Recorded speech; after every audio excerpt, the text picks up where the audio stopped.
എനിക്കില്ല, എനിക്കിപ്പല്ല, നൂറയ്ക്കാണ് ഇപ്പൊ ഞാൻ വെറും പോസ്റ്റ് ആണ്. അപ്പൊ മോക്ക് എങ്ങനെ ഉണ്ടായിരുന്നു പോയിട്ട്?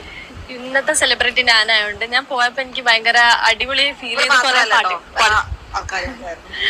നല്ല അടിപൊളി ഫീൽ. കാരണം എന്താ വെച്ചാൽ ഞാൻ ആദ്യമായിട്ടാണ് സ്റ്റാർ സിംഗറിൽ ഈ ഒരു വേദിയിൽ ഞാൻ വരുന്നത്. പിന്നെ എന്താണ് കുറെ ആൾക്കാര് കുറെ ചെറിയ മക്കളൊക്കെ വന്ന് പാട്ട് പാടുന്നൊക്കെ ഉണ്ട്. സോ അത് ഭയങ്കര നല്ലൊരു ഫീലിംഗ്. എന്താന്ന് ഞാൻ പറയാ, അടിപൊളി പാട്ടൊക്കെ. പിന്നെ ചിത്ര ചേച്ചിനെ കണ്ട് പിന്നെ പിന്നെ കുറെ ആൾക്കാരെ കണ്ടു. എല്ലാം പറഞ്ഞ ഇനിയിപ്പോ ആർക്കെങ്കിലും വിഷമായാലും വെച്ചിട്ടുള്ള ബാക്കി വിഴുങ്ങാന്ന് ചെയ്തെന്ന് തോന്നുന്നു. എന്തായാലും ഭയങ്കര സന്തോഷായി.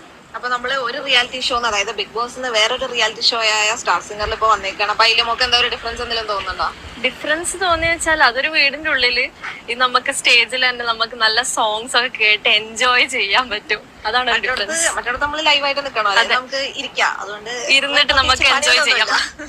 അപ്പൊ സ്റ്റാർ സിംഗർ ഇപ്പൊ തുടങ്ങാൻ പോകുന്നത് 23rd അപ്പൊ എല്ലാവരും ഡു വാച്ച്. നമ്മുടെ ബാക്കി ടീംസും ആൾക്കാരൊക്കെ ഉണ്ട്. ഷനവാസ് അനീഷേട്ടൻ കോംബോകൾ ഒക്കെ ഉണ്ട് ഇവിടെ. അപ്പൊ മറക്കാതെ കാണുക.